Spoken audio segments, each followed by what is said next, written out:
So today we're going to commence with our very final unit of the year. This unit, we're going to talk about fluids and how they behave, how they provide forces, and how we can quantify their motion. So today we'll begin by discussing density and how that relates to fluids, and we'll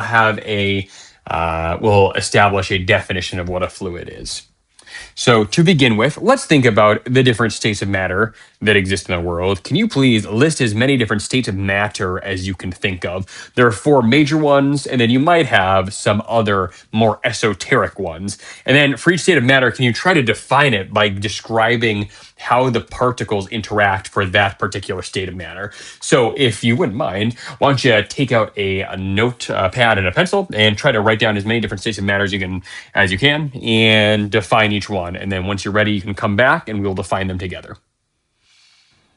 All right, so hopefully you activated your prior knowledge there, and hopefully you came up with something that looks like this, which is we have four major states of matter as we define them for the universe. The very first one is a solid. These are objects that are held together very strongly, and then we have liquids. We have gases, and finally, we have something called plasma, which is something we deal with a little bit less in our general science curricula. And that's because obviously plasma is something that we don't observe very often in the natural world in front of us.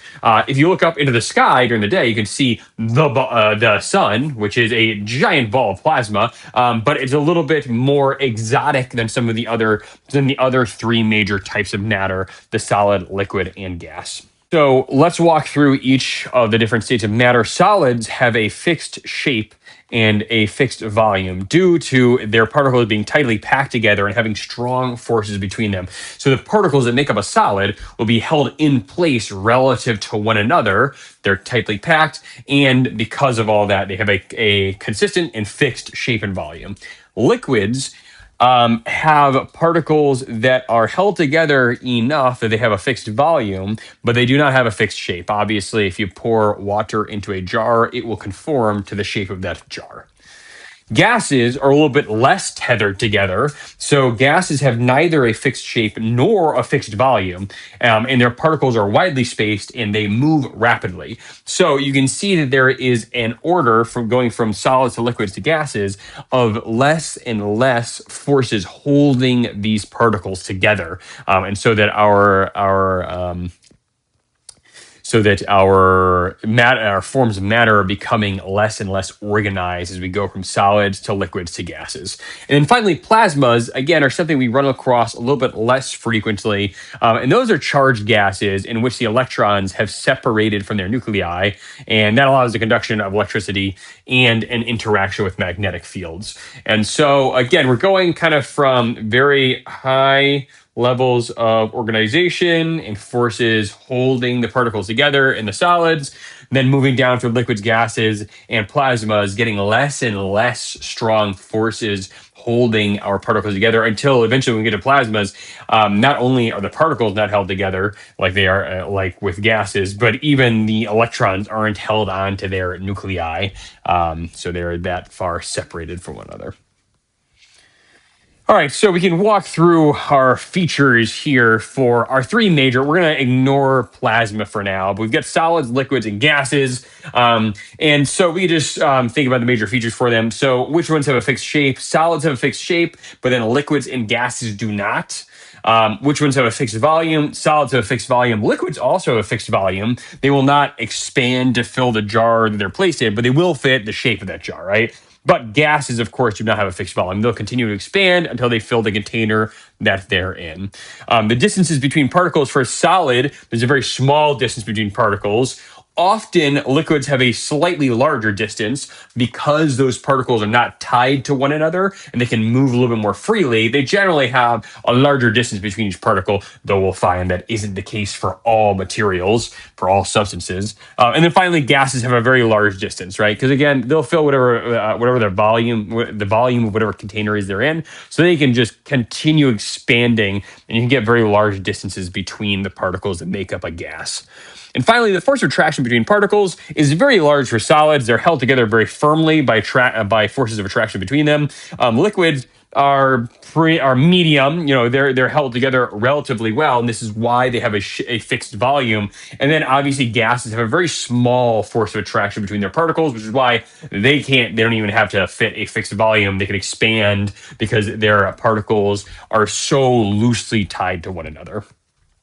And finally, if you think about the kinetic energy of the particles or the temperature, we'll have a relatively small kinetic energy of the particles for solids. They are not moving very quickly relative to the other forms of matter. Liquids are moving a medium amount, so faster than solid. And again, since the solids are fixed, are held in place relative to each other, they can kind of vibrate a little bit, but they aren't able to move, and so their kinetic energy is very small. Meanwhile, liquids obviously can move; they can all shift around within that fixed volume, but they can't go apart from one another. So they have a larger amount of kinetic energy, and that's why you need to heat a solid up to a specific temperature before it can melt and become a liquid. And then obviously, if we continue heating it, then eventually that liquid will the bonds between the particles become so loose that they will no longer be tied together in a single volume. And that's when we'll get a gas that has a very large distance between the particles and a very small force of attraction between the particles because they're moving so quickly because they have a large kinetic energy or a large temperature. So we can separate all of these forms of matter into two overwhelming categories. The first is solids. Solids have a rigid shape and a rigid structure. So, and that rigid shape and structure cannot change easily. However, every other form of matter we can place into a category that we would call fluids. So these are substances that can flow and can change the shape of the volume that they occupy. Liquids, gases, and plasma, they all fit that category of fluids. Now, obviously, between the three of them, there is a range of kinetic energy and force of attraction between the particles, but all of them are able to freely move their particles relative to the other particles within that substance. And because of that, they don't have that rigid shape and structure that a solid has. And so because of that, we don't really treat them like objects. A solid object we can treat as a single object, right? A coherent object where all of its parts can move together if we give it a push with a force. And as it accelerates, the center of mass can accelerate if it's moving in a linear direction. It will all accelerate together. However, a fluid, be it a liquid, a gas, or a plasma, they will behave a little bit differently because the substances here are made of multiple moving parts. Those particles are not bound to one another. And since those particles can move independently, that gives them a very obviously a different behavior that they'll undergo than solids. And that's why we can kind of lump them into one category and treat many of their behaviors as similar to one another.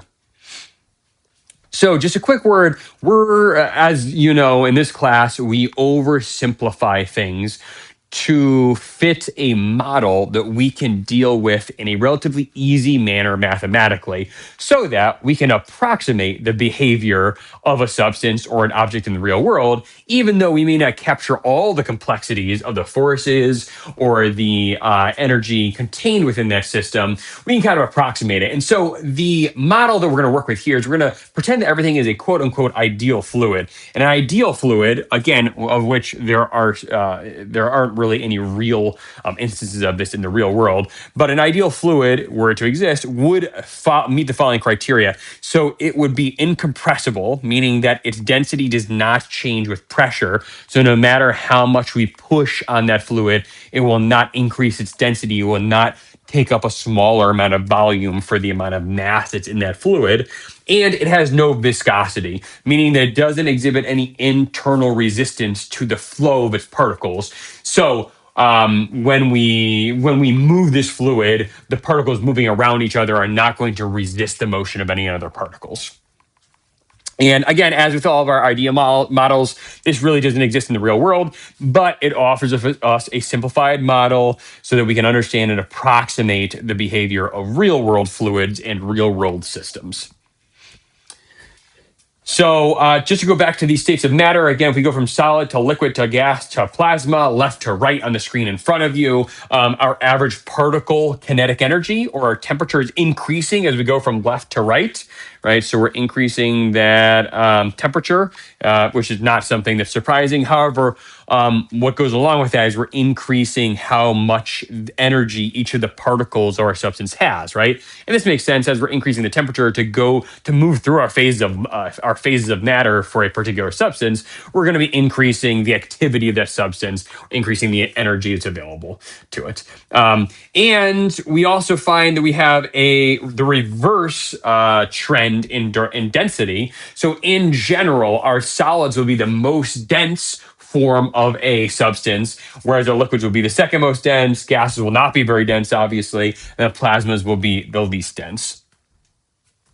And just a quick caveat that we've got this little caveat right here that the density increases, we go from right to left. In general, we will look at a few specific cases where that does not hold up, is not true over all cases. And you may already be thinking about some notable exceptions to that trend right now. So if we think about density, first of all, before we get into an actual definition here, which you probably are aware of what a definition of density would be, can you please ask yourself the question, which weighs more, a ton of bricks or a ton of feathers? Classic little gotcha question here. And obviously the answer to this is that they weigh the same amount, right? A ton of bricks weighs a ton of feathers also weighs a ton. The difference is that one of them is going to take up a lot more space than the other. To get a ton for bricks, you're not going to need that much brick to do that. However, to get the amount of feathers that weigh 1 ton, you'll need a lot of feathers, right? So there's a difference in density there. And that means that the amount of volume of each substance we need will need to be larger or smaller based on the density of that substance. Because density is the intrinsic property of a substance that describes the amount of mass that occupies each unit volume of that substance, which is a wordy way of saying this equation, which is that density equals mass divided by volume. So density we represent using this symbol right here. That is the rho symbol from the Greek alphabet. So it stands for R in the Greek alphabet. So it's not a P. It's kind of like a squiggly P. Looks kind of like an or, like you would use to row. And so that rho stands for density, and it equals mass divided by volume. And if the substance we're looking at is homogeneous, meaning that every part of the units every part of the substance's volume is the same as any other part, then that means we're going to have a constant density throughout that whole substance or that whole system. And we will measure this in a few different ways. So for solids, usually what is provided, the way that we measure density for solids usually is grams per centimeters cubed. So grams obviously being a unit of mass, and then volume, since it has 3 dimensions, height, width, and length, or height, width, and depth, will be in whatever our unit for length is cubed. So grams per centimeters cubed is usually how we measure solids. Liquids usually are in grams per milliliter or grams per centimeters cubed. And gases, considering they take up so much space, are usually in grams per liter. What we're going to use is the standard SI units, the System International standard units, which is kilograms per meters cubed. And of course, kilograms per meters cubed, having everything in kilograms and meters makes it so that plays nice with any of our compound units like joules or newtons or watts or anything like that. And if we took a look at the density of H2O, the density of H2O is where we set our whole density scale, which is that 1 gram of H2O is 1 milliliter or 1 centimeter cubed. So the density of H2O is 1 gram per centimeters cubed. Can you please take a moment and try to figure out what that would be in kilograms per meters cubed in our SI units, our standard units? And hopefully what you did is you found that it is 1,000 kilograms per meter cubed is equivalent to 1 gram per centimeters cubed, which is the density of liquid water. And again, we're going to be using our SI units. We're going to try to convert everything into kilograms per meters cubed just so that they play nice with newtons and all of our other units. Right. And for a substance that is not homogeneous, then this equation is going to find the average density. So it may not be the case that every point in the substance has the exact same density, but overall, the unit will have an average density that's equal to the mass of that whole substance divided by the volume that it's taking up. And also, this density of a substance is going to vary with temperature and with pressure. So, as temperature increases, then the particles within that substance are going to increase.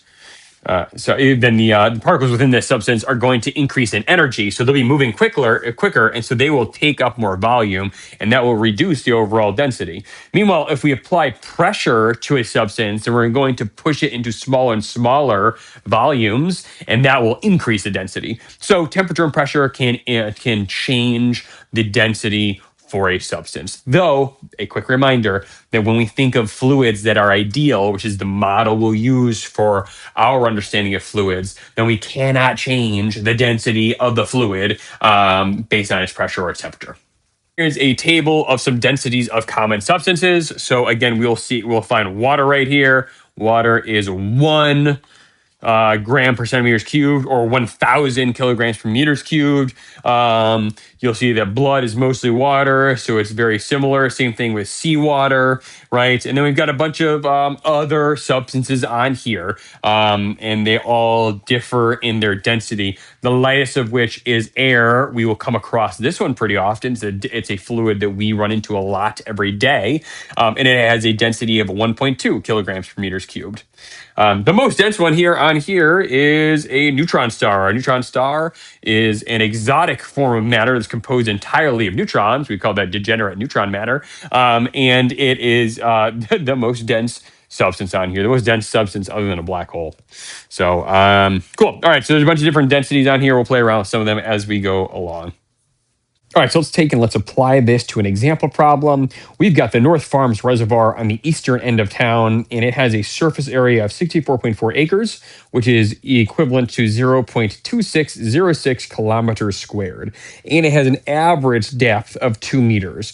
So given all of that, can we please figure out what the total mass of the reservoir that sits in North Farms Reservoir is, assuming that is composed of water at a normal density of 1 gram per centimeters cubed? So let's first find our volume. And our volume, we're going to find by taking our area and multiplying it times our depth, right? And to begin with, our area equals 0.2606 kilometers squared. And we want to put that into meters squared so that it plays nice with everything else. So we have that every 1 kilometer equals 1,000 meters. And we could square everything in there, right? So that means that 1 square kilometer is going to equal 1,000 times 1,000, or 1 million square meters.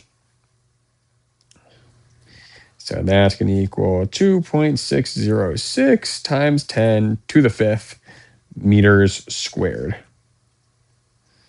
Cool. And then we've got our depth, and we know that our depth is 2.00 meters. And so overall, our volume is our area, 2.606 times 10 to the 5th meters squared, times our depth, also in meters, 2.00 meters. And so that should equal 5.212 meters cubed. 5.212 times 10 to the 5th meters cubed. Great.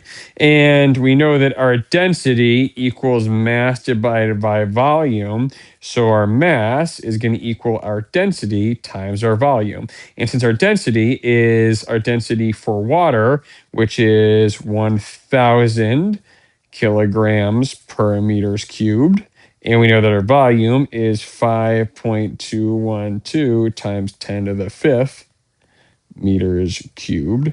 So 5.212 times 10 to the 5th times another 1,000 is 5.212 times 10 to the 8th times 10 to the 8th kilograms, because our meters cubed cancel it out. Or if we wanted to put that into some other units, this really is 521.2 times 10 to the 6, or gigagrams. Go from kilograms to megagrams to gigagrams. So that's times 10 to the 6 kilograms.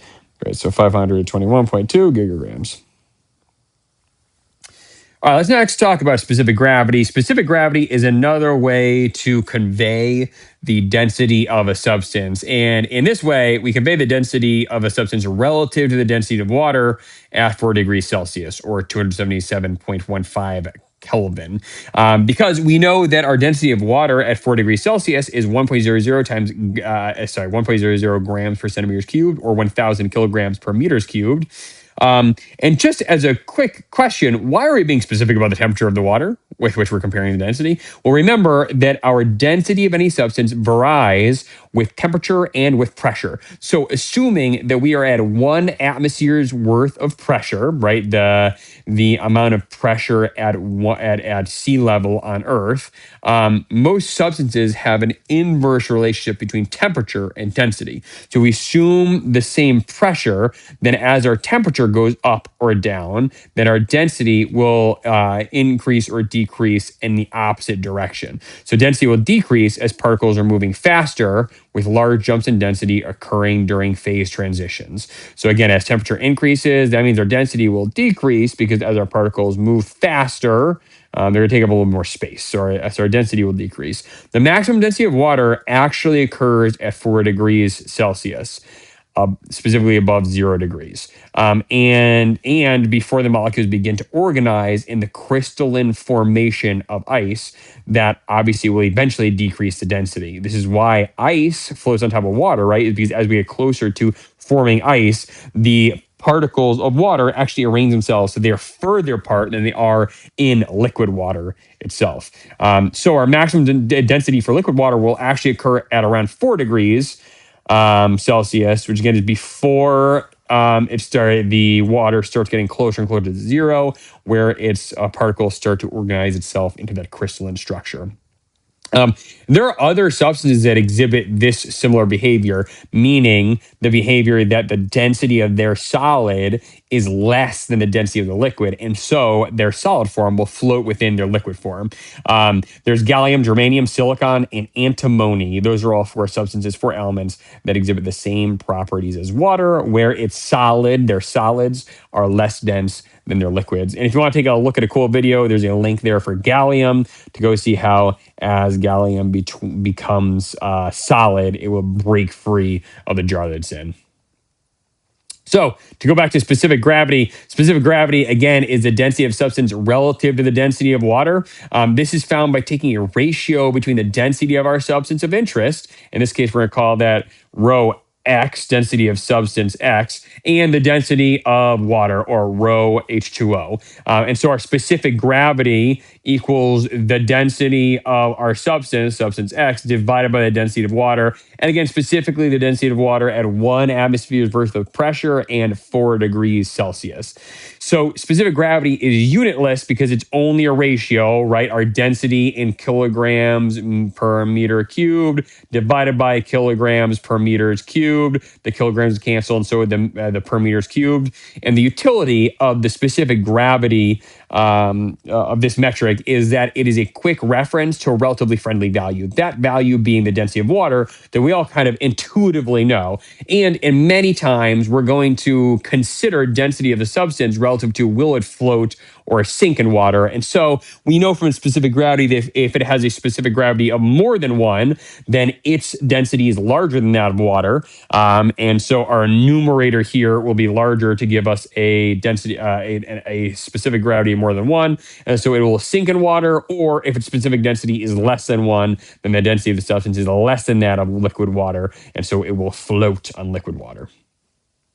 And just as a quick reminder, our density of water at 4 degrees Celsius, 1 atmosphere's worth of pressure is 1 gram per centimeter cubed, or 1,000 kilograms per meters cubed. So let's do a quick specific gravity example problem. Copper has a specific gravity of 8.90. Again, there's no units there because it's a ratio between copper, the density of copper, and the density of H2O. So let's figure out what its density is. And easily, if we know our specific gravity, equals the density of copper divided by the density of H2O. Then our density of copper is going to equal the specific gravity, its specific gravity times the density of H2O. Or in this case, 8.90 times 1,000 kilograms per meters cubed gives us 8,900 kilograms per meters cubed is the density of copper. And our next question, how much copper would a copper sphere of diameter 7.50 centimeters weigh in newtons? So we can find that because if we figure out our volume for the copper, the volume for a sphere is going to be 4/3 pi r cubed. And we know that our radius equal to 1/2 of our diameter, which is 1/2 of 0.075 meters equals 0.0375 meters. So our volume will be 4/3 times pi times 0.0375 meters cubed. And that will give us a volume of 2.209 times 10 to the -4th meters cubed. And so now that we know our volume and we know our density, then our mass, since rho, our density equals mass divided by volume, then our mass is going to equal our density of copper times the volume of our copper ball, or 8,900 kilograms per meters cubed times 2.209 times 10 to the -4th meters cubed. Our meters cubed cancel out, and we end up in kilograms with 1.966 kilograms. But if we want to find our weight, right, our weight equals the force of gravity acting on an object, which is equal to our mass times g, or 9.81. So we take 1.966 kilograms multiplied times 9.81 meters per second squared. We end up in newtons with about 19.3 newtons. All right, so let's think about how density relates to buoyancy, something that we already kind of discussed a little bit. So what would something with ethanol's density, which is about 0.81 times 10 to the third kilograms per meters cubed, and a specific gravity of 0.81, right? That be specific gravity being the density relative to water. What will something with ethanol's density do when placed in water? And hopefully, if you take a moment to think about it, you're aware that this will float. The ethanol will float within water. Similar question, what would happen if we place something with glycerin's density, which is 1.26, has a specific gravity of 1.26? What will that do when placed in water? And obviously that one will sink, right? So if we have a specific gravity of less than 1, then we have a density for that substance that's less than that of water, so it'll float in water. And then if we have something that's more than 1, it has a density greater than water, so it will sink in water. We will explain buoyancy as a force soon, but we can see from here how easy specific gravity is when we consider it relative to the density of water. So we'll explore buoyancy in a future lesson. All right, so let's now consider pressure. Pressure is the amount of force applied to a specific area, which is how we generally think about it. However, more importantly, this amount of force is going to be applied perpendicular to that specific area. And I'll explain what that means in just 1 second. All right. So we can find pressure. We have an equation for it. Pressure equals the perpendicular force divided by the amount of area that force is covering. Pressure can be measured in newtons per meter squared, right? We got force in newtons and then area in meters squared, but we typically measure it in pascals or PA, especially when we're considering fluids. And 1 newton per meter squared is equal to 1 pascal. And if we ran the units there, we broke apart newtons over meter squared, we end up with 1 kilogram per meter second squared. Don't worry about that too much. That's just how we break this down into our base units. So we will often be conveying pressure in pascals, but pascal is equivalent to newtons per meter squared. Other units for pressure are those from the imperial system. We usually use pounds per square inch. when you're thinking about like mechanics or like mechanical jobs on your car or anything we would measure in the US. We could measure in millibars, is what we use in meteorology. Atmospheres, 1 atmosphere is the average pressure of air in the atmosphere at sea level on Earth. And so we can think about pressure in terms of relative to that amount of pressure in our atmosphere. And we also measure things in blood pressure. When we think about blood pressure, we're in millimeters of mercury is a unit of measure for blood pressure. But all these measure pressure. We, of course, will be using pascals, which is the same as newtons per meter squared. And if we take and we consider applying the exact same amount of force on an object just over smaller or larger areas, the same force can offer a different pressure depending on what area we're covering with that force. So if you take your finger and press with some amount of force into your friend's shoulder, it may hurt a little bit, but it's not going to break the skin. However, you take the exact same amount of force, so equivalent forces right here, these two equal each other, but apply it over a much smaller surface area, then you can easily pierce the skin, as with a syringe. And so you can think about how the physics concept of pressure relates to our everyday concept of sharpness, right? Why is a knife sharp? A knife is sharp not because of any not because of any special property the knife has, but because its edge is so small that when you apply a small amount of pressure with your hand onto the knife, its small area, that force over that small area yields a very large amount of pressure. So in fluids, a fluid we know is going to fill all of its available volume unless it's obstructed. As such, it will exert pressure and thus force on all surfaces that it makes contact with. So any surface that it makes contact with, it will exert pressure on.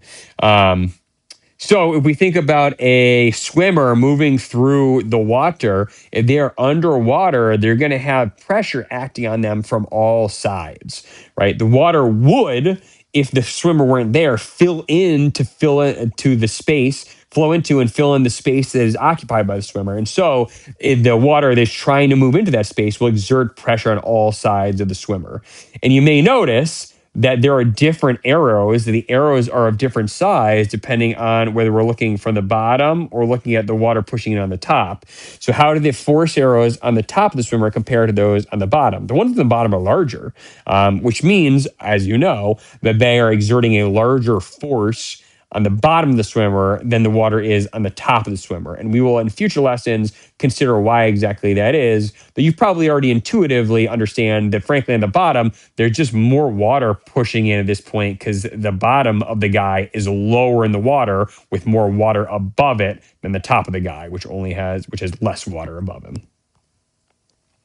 So let's think about an example for pressure. An astronaut is working outside on the International Space Station where the atmospheric pressure is essentially zero, right? There's no atmosphere. There is nothing in space, or almost nothing. And so the pressure is relatively zero. The pressure gauge on her air tank reads 6.90 times 10 to the 6 pascals. What force does the air inside the tank exert on the flat top end of the cylindrical tank? That top end being a disc that is about 0.150 in diameter. All right, so that air tank looks something like this. It's going to be a cylinder. And inside that cylinder, there is air, and that air is pushing out on all sides, including the top, with 6.90 times 10 to the 6 pascals worth of pressure. And so if we take our pressure equals our force that's perpendicular divided by our area, to find the amount of force acting on the top of that cylinder, the force will equal the pressure times the area of that cylinder, right? So we know our pressure is 6.90 times 10 to the 6 pascals. And we know that the area of the disk up here has a diameter of 0.150 meters, which is a radius of 0.075 meters, right? So the area of that top of the cylinder will equal pi r squared, and pi times 0.075 meters squared. So that should equal 0.0177 meters squared. And so we take and we plug that in for our area. So we know that our force equals our pressure, 6.90 times 10 to the 6, times our area, 0.0177 meters squared. And we know that our force in pascals with newtons per meter squared. So that'll cancel out with the meter squared over here. And then we'll end up with some amount of pressure. And this should give us 122,000 newtons, or 122 kilonewtons. Okay, great. So that's all we've got for fluids today. We're going to continue to think about buoyancy and density and pressure moving forward, and we will continue to explore fluids over the next couple of classes. Thank you for learning today.